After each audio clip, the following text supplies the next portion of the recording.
안녕하세요. 가치함입니다. 11월 3일 목요일 국내 시장이 마감되었습니다. 자, 어제 미국 시장의 흐름을 보신 것처럼 오늘 굉장히 어려운 시장이 될 거라고 생각을 하셨을 거예요.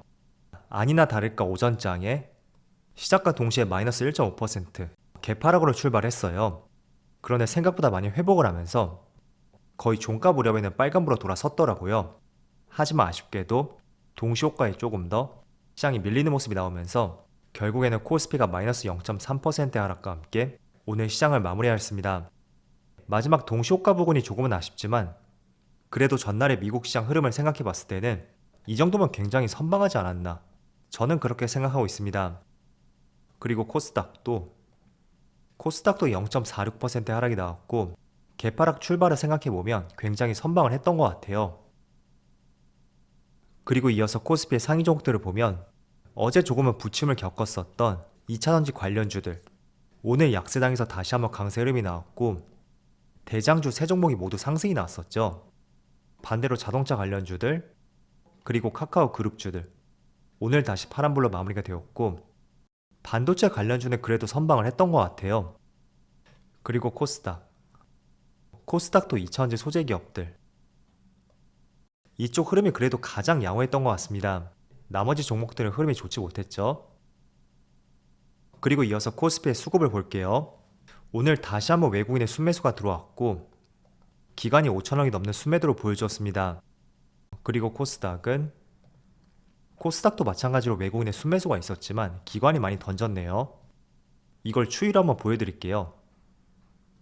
자, 외국인은 오전장까지는 소폭의 순매도를 유지를 하고 있었어요. 그런데 오후장에 적극적인 매수세가 들어왔고 또 동시호가에 약 1,000억 가까운 순매수가 들어왔습니다. 그리고 기관 쪽에서 많은 순매도가 나왔었죠. 그래서 동시효과에 기관에 많은 매도 물량이 나왔고 그게 오늘 동시효과에 많은 급락이 나왔었던 하나의 원인이라고 볼 수가 있겠네요. 그리고 삼성전자의 수급을 보면 오늘도 다시 한번 외국인의 많은 순매수가 들어왔고 기관만 나홀로 순매도가 있었습니다. 이어서 삼성 SDI, 어제는 한 차례 큰 폭의 하락이 나왔었지만 오늘 다시 한번 상승이 나왔고 또 외국인의 많은 매수세가 들어왔었죠. 그리고 어제 바닥에서 강한 상승이 나왔었던 카카오뱅크, 어제는 그래도 기관과 외국인의 양매수가 들어왔지만 오늘은 다시 기관과 외국인의 양매도가 나왔습니다. 하지만 외국인의 많은 이탈은 없었네요. 반대로 오늘 부진한 실적 발표를 했었던 카카오, 역시 오늘 기관과 외국인의 많은 순매도가 있었고 그에 따라 주가도 4% 이상의 하락이 나왔습니다. 이어서 주체별 매매 동향에 대해서 살펴보도록 하겠습니다. 11월 3일 외국인이 가장 많이 매수한 종목은 삼성전자, 포스코케미칼, 삼성 SDI, LG에너지솔루션, 미래나노텍, 이런 종목들을 차례대로 매수했고 대부분이 2차전지 관련주예요. 그리고 기관도 LG에너지솔루션, LG화학, 포스코홀딩스, 삼성엔지니어링, 현대건설, 이런 종목들을 차례대로 매수했습니다. 마찬가지로 2차전지 관련주를 매수했고 또 건설주도 포함이 되어 있네요. 지금 이 두 종목은 아무래도 네옴시티라든지 원정건설, 그쪽에 대한 기대감이 있다고 볼 수가 있겠죠. 자, 이어서 해외 증시를 보면 오늘 새벽에 한 가지 중요한 이벤트가 있었잖아요. 11월 FMCA가 있었고 또 파월의 결과 발표에 따라서 주가가 굉장히 변동성이 심했던 하루였어요. 우선 결과적으로 S&P 500은 마이너스 2.5%로 마무리되었고 이어서 나스닥은 보다 크게 하락해서 3.4%, 다우지수도 1.5%의 하락이 나왔습니다. 그래도 일단 기술적으로 보면 한 차례 조정이 나올 수 있는 구간을 접해 들었던 것 같아요.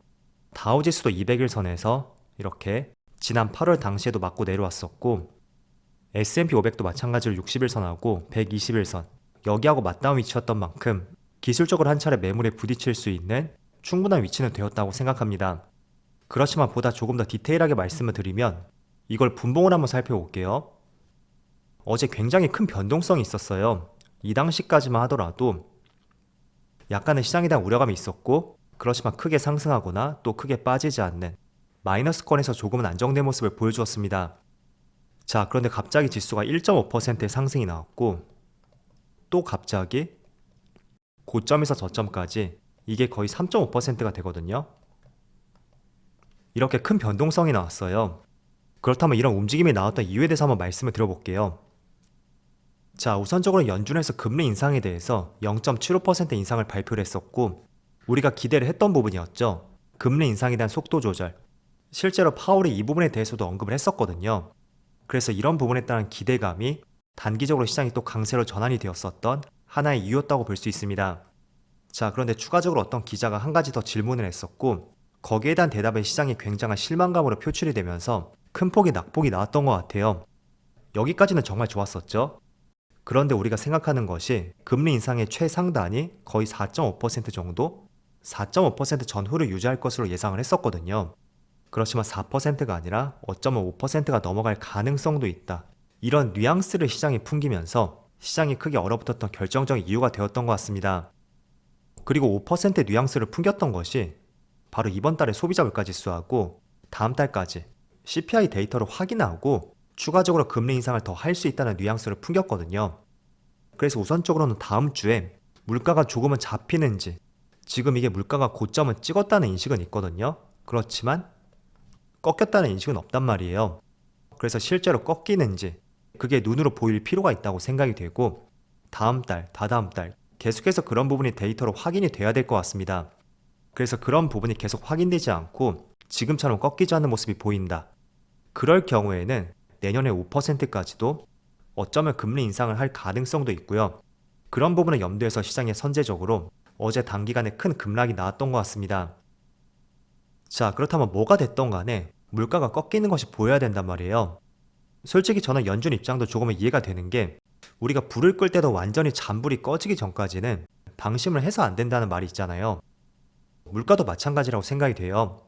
섣불리 연준 측에서 기대감을 가질 수 있는 그런 뉘앙스를 풍기게 되면 이게 기대 인플레이션을 또 자극할 수가 있고, 꺾이려던 물가도 꺾이지 않는 이런 형태가 발생이 될 수도 있습니다. 그래서 속마음은 다를 수는 있어도 일단 대중들 앞에서는 강경적인 발언이 나오는 것이 맞을 수도 있을 거예요. 그래서 이 부분은 우리가 조금은 이해를 할 필요가 있고, 추가적으로 이걸 보여드릴게요. 자, 미국의 소비자 물가지수가 지난 7월달이었었나요? 8월달인가? 정확하게 기억이 안 나지만 아마 그쯤에 정점을 찍었고, 더 이상 고점은 경신하지 않고 있지만 또 큰 폭으로 내려가지 않는 이런 모습들이 계속 나오고 있습니다. 일단 고점에서 둔화가 되었던 것은 첫 번째로 에너지 가격이에요.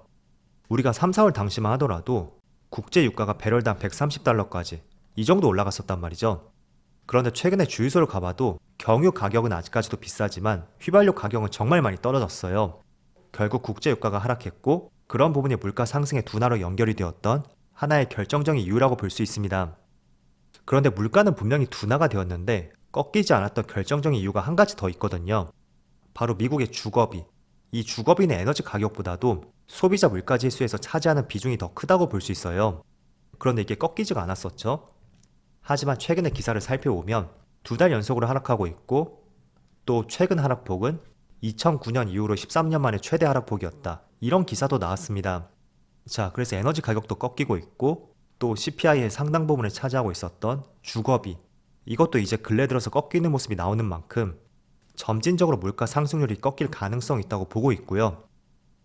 그걸 우선적으로 이번 달하고 다음 달까지 데이터상으로 꺾이는 것이 눈으로 확인될 필요가 있을 것 같아요. 그렇지 않다면 연준에서 속도 조절을 내비쳤지만 금리 인상의 상단폭은 조금 더 상향 조정될 수도 있는 만큼 지금 이런 상황 내에 속해 있다는 것을 한번 다양하게 이해를 해보신다면 좋을 것 같습니다. 그리고 몇 가지 이슈를 또 살펴볼게요. 오늘은 또 이런 기사가 나왔더라고요. 어제 국제유가가 조금 뛰어 올랐거든요. WTI 기준으로 배럴당 90달러까지 거의 근접하게 또 상승이 나왔는데, 이란이 사우디 침공이 임박했다는 또 전쟁 이슈가 나왔습니다. 물론 전쟁이 날지는 모르겠어요. 그리고 많은 기사를 보니까 전쟁이 난다 만다 이런 내용은 수년 전부터 있어 왔더라고요. 그렇지만 상황이 상황인 만큼 굉장히 예민하게 받아들일 수 있는 주제라고 생각이 되고요. 또 오늘 아침에는 북한에서 또 미사일 발사가 있었더라고요. 그래서 아마 주식을 하시는 분들이라면 정말 좋은 내용 하나도 없다, 이런 생각들을 많이 하실 거예요. 저도 항상 주식을 하면서 시장에 좋은 내용이 넘쳐난다 라고 생각했던 적이 한 번도 없었거든요. 그렇지만 최근에는 그런 생각이 조금 더 강하게 드는 것 같고요. 하지만 한 가지 확실한 것을 말씀을 드리면, 지난 2020년 당시에도 이렇게 시장이 대세 상승이 나올 때 과연 시장에 좋았던 내용이 있었나요? 결코 좋았던 내용은 없었다고 생각이 돼요. 이렇게 V자 반등이 나오는 구간에서도 추가적으로 2차 하락이 있을 것이다. 그리고 코로나 확진자 수가 계속 증가하고 있다. 이런 부정적인 내용만 많았던 시점이었고, 또 2020년 하반기에는 코로나가 또 재유행을 하고 경기도 정말 좋지 못하다. 이런 이슈도 상당히 많았었거든요. 그렇지만 돌아서서 보면 이 당시가 정말 좋았던 구간이었다. 이렇게 생각을 하는 거예요. 그래서 항상 주식시장은 그런 관점을 가질 필요가 있는 것 같아요. 여러분들이 앞으로 투자를 할 때 2023년이 되었던 2027년이 되었던 또 2040년이 되었던 시장이 좋은 이야기보다는 좋지 않은 이슈, 그게 항상 더 많은 곳이 주식시장이라고 볼 수 있습니다. 그래서 지금뿐만 아니라 앞으로도 계속 이어질 것이고요. 때문에 우리가 중요시 생각해야 되는 것은 시장에 많은 재료와 이슈들, 그런 것들을 토대로 나는 기준을 어떻게 세울 것인지 본인 스스로에게 질문해 보시고 그 기준과 원칙을 이어나가는 것이 가장 중요하다고 말씀드리겠습니다.